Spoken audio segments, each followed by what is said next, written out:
Olá, bem-vindos a mais uma análise aprofundada aqui no The Deep Dive. Hoje a gente vai mergulhar num conjunto de fontes que pintam um retrato do Brasil em junho de 2025. Temos bastante material, né? Notícias e dados sobre economia, segurança, saúde. Isso, e também questões sociais, educação, meio ambiente e até o papel do Brasil lá fora.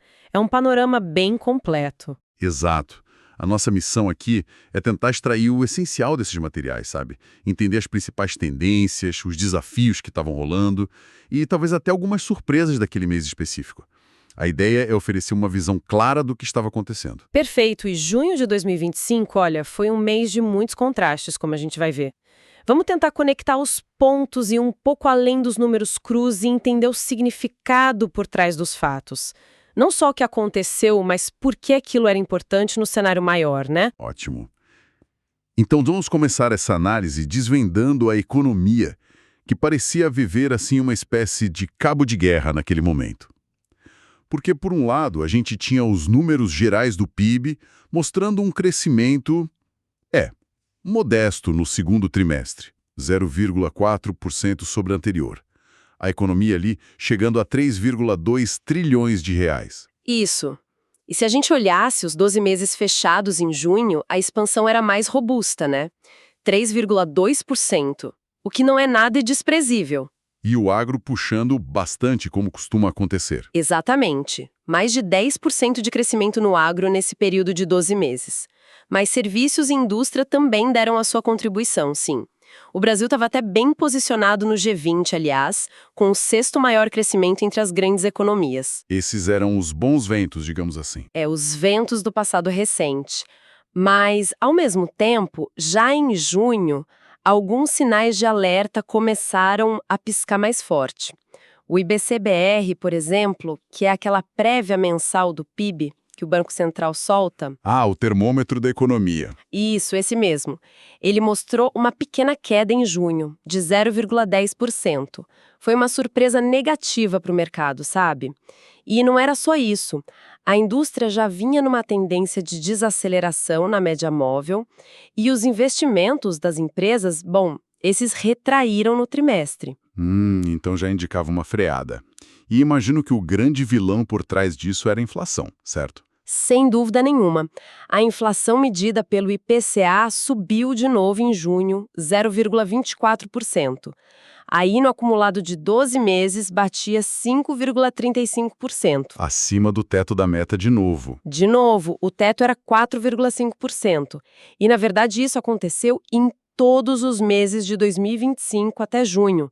Foi uma persistência que preocupava muito. Mesmo com a queda nos alimentos? Sim, a queda no preço dos alimentos ajudou um pouco, deu uma segurada, menos 0,18% no mês, mas não foi suficiente para compensar outras pressões, como a da energia elétrica, por exemplo.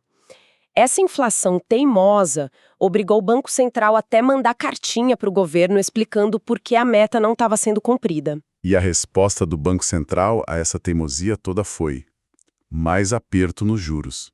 Imagino. Exato. Não teve muita alternativa para o Copom, o Comitê de Política Monetária. Eles tiveram que elevar a taxa Selic, nossa taxa básica de juros, para 15% ao ano. 15%. É o maior nível desde quando? Desde 2006, um patamar bem restritivo. E o recado do BC foi muito claro. Essa taxa alta ia ficar aí por um período bastante prolongado. A intenção era esfriar a economia mesmo, sabe? Desacelerar a demanda para forçar a inflação a cair, mirando a meta só lá para 2026. Com um efeito colateral óbvio de dificultar o crédito, o consumo e principalmente os investimentos das empresas, né? Exatamente. É o remédio amargo. E a indústria sentiu esse golpe, cresceu só um pouquinho, 0,1% em junho, depois de ter registrado quedas. Mesmo assim, se você olhasse o acumulado do ano, ainda tinha um saldinho positivo, 1,2%. Curioso que, apesar disso tudo, a bolsa, o Ibovespa, parecia meio que ignorar, né? Fechou junho em alta, valorizou bem no semestre. Pois é, o mercado financeiro tem suas próprias dinâmicas. O Ibovespa chegou a 138.854 pontos, uma valorização de 15,5% no semestre, e até o dólar deu uma aliviada em junho, caiu quase 5% no mês, fechando a 5,43. Aí entra o tal cabo de guerra que mencionei no início. Perfeitamente. De um lado, você tinha essa inflação persistente e os juros nas alturas segurando a atividade econômica, principalmente o investimento, mas do outro lado, o mercado de trabalho estava surpreendentemente aquecido. Desemprego baixo, né? Baixíssimo para padrões históricos e a massa salarial crescendo. Isso, somado aos programas de transferência de renda do governo, como o Bolsa Família, acabava sustentando o consumo das famílias, que cresceu 1,8% no segundo trimestre. Até a confiança do consumidor, medida pela FGV, subiu pelo terceiro mês seguido. Então o Banco Central estava ali naquela sinuca de bico. Totalmente. Tentando equilibrar esses pratos todos, monitorando de perto os efeitos que essa alta forte da Selic teria nos próximos meses. Era um cenário bem complexo mesmo. Bom, saindo um pouco da economia e entrando na segurança pública, a gente viu outro cenário de contrastes bem marcantes em junho, né? Nossa, muito marcantes. A notícia boa foi a nacional. Uma queda expressiva, 11%, nas mortes violentas intencionais nos primeiros 4 meses de 2025, comparando com 2024. Sim, isso inclui homicídio, feminicídio, latrocínio, lesão corporal seguida de morte.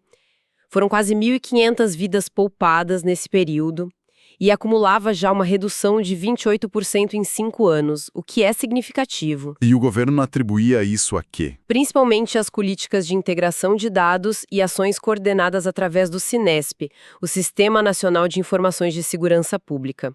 A ideia é de fazer os estados e a União trabalharem mais juntos. Ok, esse era o quadro geral. Mas aí a gente olha para o Rio de Janeiro. E a realidade era brutalmente diferente. O Rio foi totalmente na contramão dessa tendência nacional. No mesmo período, janeiro a abril de 2025, o estado viu um aumento de 6% nos assassinatos. 6% de aumento, enquanto o Brasil caía 11%. Exato. E o que chocou ainda mais foi o salto nas mortes causadas por policiais. Um aumento impressionante de 34,4%. Quase 35% a mais. Nossa. E a violência contra os próprios policiais também aumentou lá. Muito. O Rio de Janeiro concentrou mais da metade das mortes de agentes de segurança em serviço no país nesses primeiros meses do ano. O número saltou de 18 para 37 casos no período. Um aumento enorme e muito trágico. Que disparidade com o cenário nacional. Mas nem tudo foi negativo regionalmente, certo? Tiveram exemplos positivos também. Sim, é importante mostrar isso para ver como a situação varia. O Rio Grande do Sul, por exemplo, reportou quedas bem significativas nos homicídios, tanto olhando só para junho, menos 12%, quanto para o semestre todo, menos 27%. Crimes contra o patrimônio, tipo roubo a banco, despencaram 71% por lá. Ah, que bom. Só que o próprio Rio Grande do Sul acendeu um alerta em junho com aumento nos feminicídios, de 2 para 6 no mês, e também nos latrocínios. A Bahia também divulgou uma queda nas mortes violentas no semestre de 7,3%. Então, fica muito claro, as dinâmicas do crime e as respostas do Estado variam demais de um lugar para o outro. Entendi. E junho também foi um mês marcado por grandes operações policiais, pelo que as fontes indicam. Exatamente. Tiveram algumas bem noticiadas. No Rio, teve aquela ação grande no Complexo de Israel, no dia 10, que prendeu uns 20 suspeitos ligados à facção TCP, apreendeu fuzis, granadas. Foi resultado de meses de investigação. E em Curitiba também, né? Sim, em Curitiba teve uma mega operação, coisa de 400 policiais na rua entre os dias 19 e 20. Prenderam 66 pessoas acusadas de tráfico, lavagem de dinheiro, homicídios. São essas ações de impacto que buscam desarticular as redes criminosas, mas que sempre geram debate sobre as táticas, a letalidade, as consequências para a comunidade. E, infelizmente, um problema que parece não dar trégua é a violência contra a mulher. Os números continuavam assustadores. Extremamente. Os dados do primeiro semestre de 2025 apontavam uma média de 4 feminicídios e quase 190 estupros por dia. É um número absurdo. Mesmo com a queda geral de violência em alguns indicadores, essa é uma chaga social que persiste com muita força. E quem liderava esses números? São Paulo ainda liderava em números absolutos de feminicídio, seguido por Minas e Bahia. Mas é um problema nacional, claro. Diante dessa complexidade toda, queda nacional, explosão no Rio, mega-operações, violência de gênero, como ficavam as discussões políticas? Bem intensas. O CONSESP, que é o Conselho dos Secretários de Segurança, debateu temas bem polêmicos, como a ideia de criminalizar advogados que atuam para facções e aumentar penas para crimes contra policiais. Temas delicados. Muito. Enquanto isso, o governo federal mantinha o discurso da integração via Cinesp, das operações coordenadas, do uso de tecnologia. Divulgou até recordes de apreensão de drogas em 2024 e investimentos via Fundo Nacional de Segurança Pública. Mas o desafio de encontrar soluções que sejam eficazes, justas e duradouras para a segurança pública continuava gigantesco, né? Sem dúvida. Bom, mudando agora o foco para a saúde, junho parece ter sido um mês de bastante mobilização em torno da vacinação, pelo que vi. Para tentar conscientizar a população da importância de manter a caderneta em dia. E as campanhas que já estavam rolando continuaram. Gripe, pólio. Continuaram a todo vapor. Contra a influenza, gripe, poliomielite, sarampo, o público-alvo principal eram as crianças, gestantes e idosos, que são os grupos mais vulneráveis. Havia uma preocupação grande com a queda da cobertura vacinal que o Brasil vinha sofrendo nos últimos anos, embora já se vissem sinais de uma recuperação lenta. A meta era clara: recuperar essa cobertura. E eu vi uma coisa interessante sobre uma parceria com os Correios para o teste do pezinho. Como foi isso? Ah, sim. Uma iniciativa bem legal. Foi a contratação dos Correios para ajudar a expandir o Programa Nacional de Triagem Neonatal, o famoso teste do pezinho. A ideia era usar a capilaridade imensa dos Correios para conseguir coletar as amostras em lugares mais remotos, de difícil acesso, sabe? Para chegar onde o sistema de saúde talvez não chegasse tão fácil. Exato. E não só coletar, mas também agilizar o transporte dessas amostras para os laboratórios e a entrega dos resultados para as famílias. A promessa era reduzir o tempo total em até 50%. E isso é crucial, né? Quanto mais cedo o diagnóstico de certas doenças, melhor o prognóstico da criança. Falando em tratamento, o SUS também incorporou novidades importantes em junho, né? Incorporou, sim. Uma delas foi o transplante de membrana amniótica, que é uma técnica usada para tratar queimaduras graves. Ajuda muito na cicatrização e na recuperação do paciente. E teve um pacote grande para a saúde da mulher também. Teve. Foi anunciado um investimento considerável, 300 milhões de reais, especificamente para ações de saúde integral da mulher. A estimativa era beneficiar potencialmente 95 milhões de brasileiras. E o que incluía esse pacote? Várias coisas, mas um destaque foi a verba para substituir aceleradores lineares antigos, que são aqueles equipamentos usados em radioterapia para tratar câncer. A previsão era trocar esses aparelhos em 26 municípios, melhorando o acesso e a qualidade do tratamento oncológico para mulheres. Agora, um ponto que a gente já esbarrou um pouco antes, mas que na saúde ficou bem evidente: a questão da saúde mental. Os dados eram bem preocupantes, né? Extremamente preocupantes. Olha só esse número. Os afastamentos do trabalho por causa de transtornos mentais simplesmente dobraram em 10 anos. Dobraram. Chegaram a quase 472 mil casos só em 2024. Nossa Senhora, quase 500 mil de pessoas afastadas por isso? E as principais causas eram ansiedade e depressão. Isso virou um problema de saúde pública gravíssimo e com um impacto social e econômico enorme também. Não à toa, eventos importantes que aconteceram em junho, como o BioSummit Brasil, colocaram esse tema no centro dos debates sobre o futuro do SUS e da saúde no país. E como o governo estava tentando lidar com essa demanda crescente por cuidado em saúde mental? Uma das frentes era um programa do Ministério da Saúde chamado Agora Tem Especialistas. A ideia era tentar reduzir as filas gigantescas para conseguir consulta com um psicólogo, psiquiatra e outros profissionais da área dentro do SUS. Que costumam ser bem longas mesmo. Exatamente. E o Congresso do CONASCENS, que reúne os secretários municipais de saúde, também debateu muito esse assunto em junho. Como fortalecer a rede de atenção psicossocial, como integrar melhor os serviços, enfim, como o SUS poderia responder melhor a esse desafio. Além da saúde mental, tinha outras preocupações na vigilância epidemiológica. Tinha sim. A febre Oropouche, que é transmitida por um mosquitinho, o maruim, estava causando preocupação. Já passada de 10 mil casos em 2025, se espalhando por vários estados, principalmente no Espírito Santo, onde teve até a primeira morte confirmada, mas também Rio, Minas, Paraíba, Ceará. É uma doença que estava se expandindo, então. Estava. E as síndromes respiratórias agudas graves, as SRAGs, também tiveram um aumento, principalmente por influenza e pela própria Covid-19 que ainda circulava, afetando mais os idosos. E entre as crianças pequenas, o alerta era para o VSR, o vírus sincitial respiratório, que causa bronquiolite. A boa notícia é que havia uma expectativa de ter uma vacina contra o VSR disponível no SUS ainda em 2025. E teve também o Dia de Luta contra Queimaduras. Isso, 6 de junho. Uma data importante para mobilizar campanhas de prevenção, especialmente de acidentes domésticos, que são muito comuns. Entendido.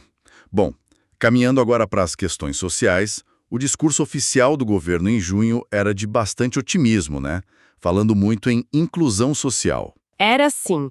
O governo federal, especialmente na voz do presidente Lula na época, enfatizava bastante alguns indicadores. Falava da geração de mais de 1 milhão de empregos formais só nos primeiros 5 meses do ano. Um número forte. Sim, destacava a taxa de desemprego, que estava no menor nível histórico, 6,2%. Falava do aumento da massa salarial real, ou seja, o poder de compra dos salários, e também do avanço educacional, com mais de 20% da população tendo chegado ao ensino superior. Era uma narrativa construída sobre a ideia de um momento de progresso e inclusão social. E claro, os programas sociais como o Bolsa Família eram peça central dessa narrativa, imagino. Com certeza absoluta. O Bolsa Família continuava sendo a principal ferramenta de combate à pobreza e de transferência de renda. Em junho, iniciaram os pagamentos do mês e era um período importante porque novas regras de transição estavam entrando em vigor. Que regras eram essas? Eram regras para, otimizar o programa, aperfeiçoar os critérios para garantir que o dinheiro chegasse realmente às famílias mais vulneráveis, sabe? Inclusive prevendo situações específicas como o apoio a famílias afetadas por eventos climáticos extremos, que infelizmente estavam se tornando mais comuns. O foco era direcionar melhor o recurso e ter critérios claros de permanência no programa. Entendi. E na área mais específica de direitos humanos, o que se destacou em junho? O governo liberou uns 15 milhões para ações do Ministério dos Direitos Humanos. Esse dinheiro seria usado para diversas coisas, como financiar campanhas contra o racismo e a intolerância religiosa, que são problemas graves e persistentes. E também para facilitar o acesso à documentação básica, né? Exato, que é algo fundamental para a cidadania. Muita gente ainda não tem documentos básicos, o que dificulta o acesso a serviços, a direitos, a tudo. E no cenário internacional, o Brasil mantinha sua posição na ONU, reiterando o pedido por um cessar-fogo em Gaza. Mas assim como a gente viu na segurança, a violência de gênero continuava sendo um problema social gravíssimo, que infelizmente persistia forte. Infelizmente, sim. Os números do Mapa Nacional da Violência de Gênero, que traziam dados do primeiro semestre de 2025, eram trágicos e mostravam que esse era um problema longe de ser resolvido. Aquela média de 4 feminicídios por dia, quase 34 mil estupros registrados no semestre. É muita coisa. É demais. São Paulo continuava liderando em números absolutos de feminicídios, seguido por Minas e Bahia. Isso mantinha uma pressão constante dos movimentos sociais e feministas por políticas públicas mais eficazes, por mais investimento em prevenção, acolhimento e punição, e reforçava a importância de campanhas como o Agosto Lilás, que viria depois. Outros grupos vulneráveis também foram um foco de atenção em junho. Foram. Um relatório da ONU, por exemplo, trouxe um alerta bem sério sobre a violência sistemática contra crianças afro-brasileiras, mencionando especificamente homicídios, desaparecimentos forçados, violência policial em comunidades. Um olhar específico para essa questão racial e etária. Isso. E outra frente foi o Conselho Nacional de Direitos Humanos, que recomendou que o Brasil adotasse formalmente a Declaração da ONU sobre os direitos dos camponeses. O objetivo era fortalecer a proteção dessas populações contra conflitos por terra, grilagem, violência no campo. E vale conectar de novo com a crise de saúde mental, né? O impacto social disso é enorme. Enorme. Como falamos, os afastamentos do trabalho dobraram. Isso não é só um problema de saúde individual, é um problema social profundo. Afeta a produtividade, a economia, a qualidade de vida das famílias, sobrecarrega o SUS. Por isso, as iniciativas para fortalecer o atendimento em saúde mental no SUS são cruciais também do ponto de vista social. Até o dia de luta contra queimaduras que mencionamos tinha um viés social importante, com foco na prevenção em ambientes domésticos, onde os acidentes muitas vezes afetam mais as populações de baixa renda. Faz sentido. Bom, chegando agora na educação, um programa que continuava em destaque era o Pé de Meia, né? Para tentar segurar os jovens na escola. Sim, o Pé de Meia era uma aposta forte do governo para reduzir a evasão escolar no ensino médio, que é um gargalo histórico no Brasil. A ideia era dar aquele incentivo financeiro mensal, R$ 200, para os estudantes da rede pública e também da EJA, a Educação de Jovens e Adultos. E os pagamentos estavam em dia. Estavam, sim, seguindo o cronograma definido para 2025. Era visto como uma política importante para garantir a permanência desses jovens, e especialmente os de famílias mais pobres, na escola. E a formação dos professores, um ponto sempre crítico. Teve alguma movimentação em junho? Teve, sim, algumas iniciativas interessantes. A Fundação CCERJ, lá no Rio de Janeiro, por exemplo, abriu um monte de vagas, 7.000, em cursos gratuitos de formação continuada. Eram cursos para professores que já atuavam no Fundamental 2 e no Médio, tanto presenciais quanto à distância. Para atualizar o pessoal que já está na ativa. Exato. E o MEC, o Ministério da Educação, também estava avançando com outros programas como o Mais Professores e tinha aberto inscrições para a Prova Nacional do Magistério.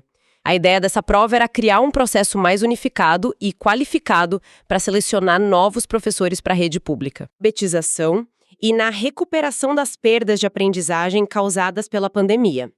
O Compromisso Nacional Criança Alfabetizada tinha essa meta bem ambiciosa: garantir que todas as crianças estivessem alfabetizadas até o final do 2º ano do ensino fundamental. Uma meta desafiadora. Muito.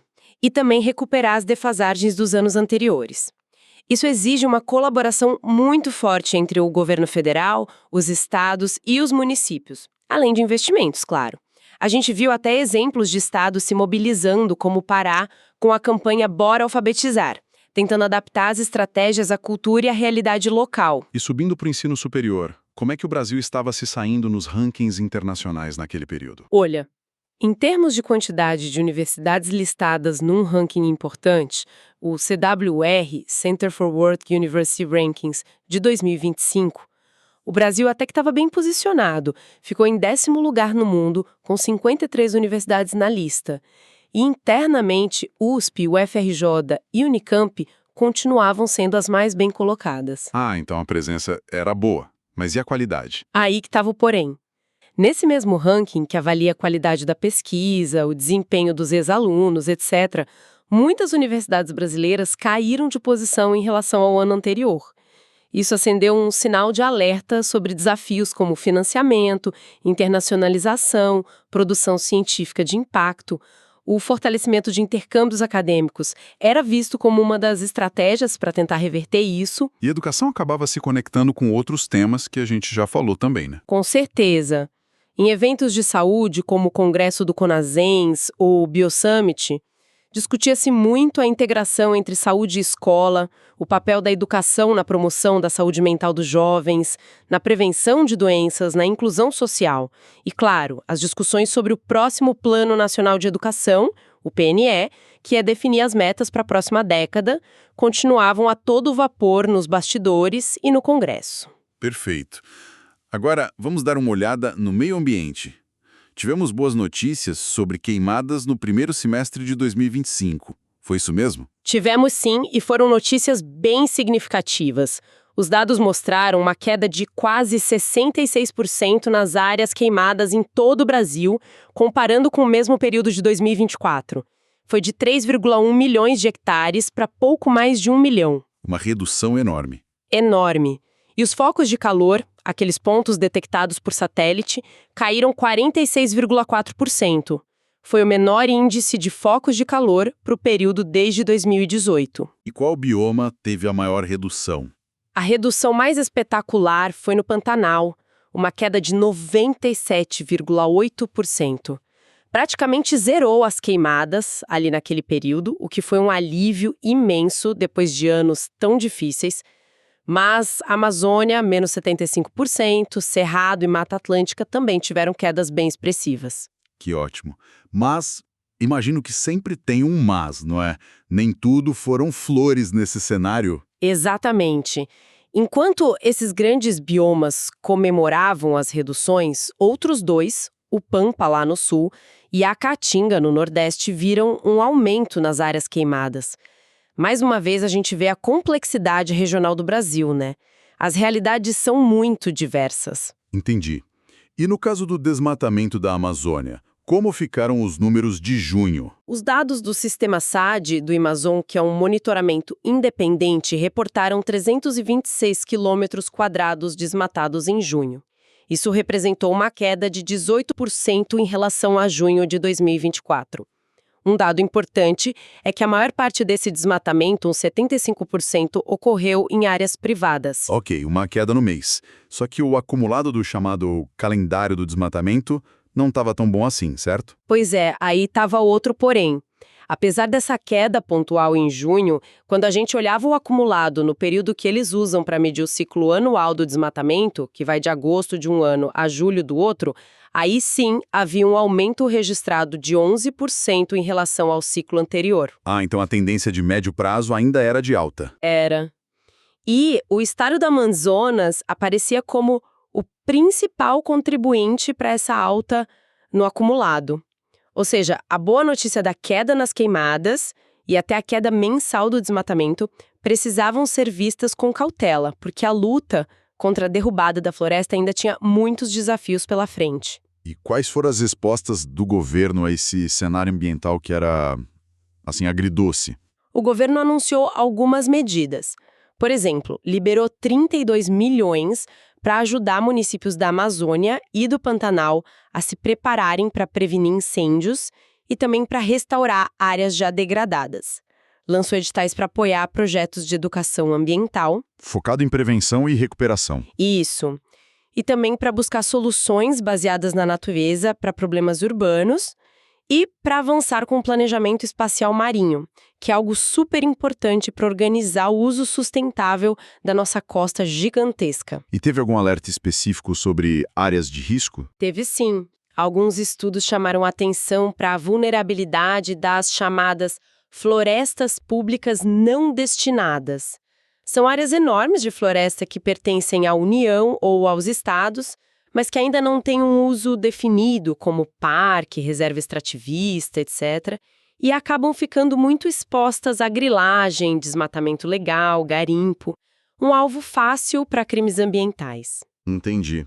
E tudo isso acontecendo num contexto global de aquecimento, né? Exatamente. Não dá para esquecer o pano de fundo. Junho de 2025 foi confirmado como o terceiro mês mais quente já registrado na história global, ficando 1,30 graus Celsius acima da média pré-industrial. A crise climática é real e urgente. Não por acaso, a Semana Mundial do Meio Ambiente, que aconteceu ali no início de junho, teve como foco a poluição plástica e a busca por sustentabilidade. E teve alguma iniciativa regional interessante nesse período? Teve. A Bahia, por exemplo, criou um Fundo Estadual de Compensação Ambiental. A ideia era usar recursos de compensação de grandes empreendimentos para fortalecer a gestão e a proteção das unidades de conservação do Estado, uma forma de garantir mais verba para cuidar das áreas protegidas. Interessante. Bom, finalmente, para fechar nosso panorama, Vamos dar uma olhada em como o Brasil estava se posicionando no cenário internacional em junho de 2025. A diplomacia parecia bem movimentada, né? Estava bastante ativa, sim. Ainda se falava muito da visita que o Lula tinha feito à China em maio. Saiu uma declaração conjunta reforçando a parceria estratégica entre os dois países, e os números do comércio bilateral continuavam fortes, chegando a 38 bilhões de dólares só nos primeiros 4 meses de 2025. E o Brasil tinha assumido a presidência do BRICS naquele ano, certo? Exatamente. Em 2025, o Brasil estava na presidência rotativa do BRICS, o grupo que, na época, ainda era formado por Brasil, Rússia, Índia, China e África do Sul, antes das expansões posteriores. E já estava começando a organizar e sediar fóruns do grupo sobre temas considerados estratégicos, como inteligência artificial, inovação, sustentabilidade. Buscando marcar a sua gestão no grupo. E a relação com a ONU, como estava? O Brasil buscou reforçar os laços, especialmente na área de manutenção da paz, que é uma área tradicional da nossa diplomacia, e teve um convite importante. O Brasil foi chamado para co-presidir um grupo de trabalho da ONU focado no reconhecimento do Estado da Palestina. Ah, um papel de destaque no tema sensível. Sim, isso sinalizava claramente uma busca por mais protagonismo diplomático, por ter um assento em mesas importantes de discussão global. E aqui mais perto teve uma cúpula importante com países do Caribe realizada em Brasília, né? Teve sim, a Cúpula Brasil-Caribe, no dia 13 de junho. Reuniu líderes e representantes de 16 países da região. A pauta foi bem ampla. Discutiram segurança alimentar, mudanças climáticas, transição energética, conectividade e, claro, a crise gravíssima que continuava no Haiti, buscando formas de cooperação. E teve também uma aproximação com o Sudeste Asiático. Teve. Foi formalizada a cooperação setorial entre o Brasil e a ASEAN, que é o bloco dos países do Sudeste Asiático. Firmaram um plano de trabalho para 2024-2028 com foco em áreas como segurança, comércio, energias renováveis, desenvolvimento de cidades inteligentes, com destaque para a relação com o Vietnã, que vinha crescendo. Mostram interesse em diversificar parcerias além dos eixos tradicionais. Então, olhando o conjunto, qual parecia ser a estratégia geral da política externa brasileira naquele momento, sob a presidência do BRICS? A estratégia parecia ser consolidar o Brasil como uma liderança importante do chamado Sul global. Tentar se posicionar como uma voz ativa na defesa do multilateralismo, ou seja, da busca por soluções negociadas entre vários países em meio às grandes crises que o mundo enfrentava, como a guerra na Ucrânia e a questão da Palestina. E a agenda ambiental como trunfo. Exatamente. A forte agenda ambiental do governo era outro pilar importante dessa projeção internacional.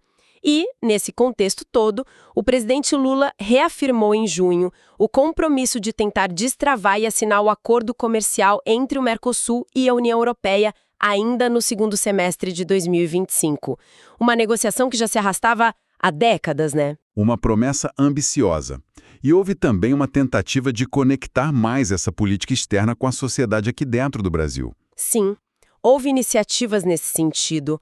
Por exemplo, um seminário chamado A Sociedade Brasileira e a Política Externa, organizado pelo SEBRE junto com o Itamaraty. A ideia era justamente discutir como as ações diplomáticas do Brasil se relacionam com os interesses e as preocupações dos brasileiros. Para não ficar algo distante da população. Isso. E no Congresso Nacional, o Senado também deu andamento a pautas internacionais importantes. Aprovou acordos sobre mediação de conflitos, sobre cooperação policial dentro do Mercosul e um acordo de controle de exportação de material de defesa com a Suécia.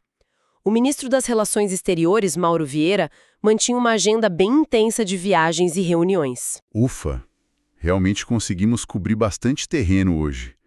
Olhando para trás para esse retrato de junho de 2025, fica muito claro que foi mesmo um mês de fortes contrastes e muitas tensões acontecendo ao mesmo tempo no Brasil. Sem dúvida. A economia naquela corda bamba, tentando equilibrar crescimento com o controle da inflação usando juros altíssimos.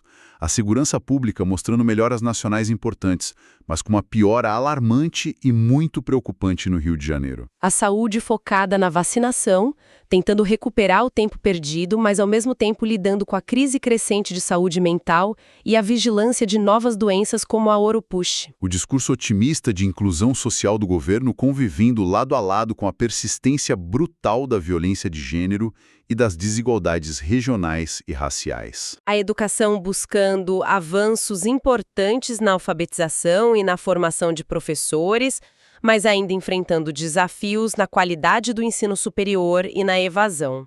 O meio ambiente comemorando vitórias expressivas contra as queimadas, especialmente no Pantanal, mas ainda com o fantasma do desmatamento na Amazônia rondando os números acumulados. E, para completar, uma diplomacia muito ativa, buscando projetar o Brasil no cenário internacional, liderando o BRICS, se envolvendo em questões globais, mas também tendo que lidar com desafios internos e regionais complexos.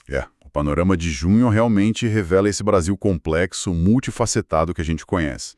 Lidando com desafios internos que são enormes, inflação, violência localizada que choca, as pressões imensas sobre o SUS, a desigualdade que não cede fácil e, ao mesmo tempo, perseguindo metas ambiciosas de estabilidade, de inclusão, de ser um líder ambiental e de ter um papel ativo e relevante no mundo. Exatamente. E essa tensão, sabe, entre as tendências que aparecem nas médias nacionais e as realidades regionais, que são tão diferentes como vimos no caso da segurança, e também a tensão entre as ambições declaradas e os obstáculos que continuam ali, persistentes. Essa foi, para mim, a tônica daquele mês de junho de 2025. Perfeito. Fique então, talvez, uma provocação final para nossa reflexão e para quem nos ouve. Considerando aquele cenário específico de junho, com a inflação ainda mordendo e a segurança pública mostrando essa cara tão diferente em cada lugar do país, como é que se equilibra as ferramentas que estavam na mesa? Os juros altos, de um lado, para tentar domar a economia, e as políticas de segurança do outro. Como equilibrar isso para não só controlar os problemas mais urgentes, mas também conseguir promover um desenvolvimento que seja mais justo, mais equilibrado e mais uniforme para todos os brasileiros nos meses e anos seguintes? Uma pergunta de milhões, né? Como fazer esse equilíbrio fino? Exatamente. Algo para a gente continuar acompanhando e analisando. Com essa reflexão, a gente encerra a nossa análise aprofundada de hoje. Muito obrigado pela conversa. Eu que agradeço. Até a próxima. Até a próxima.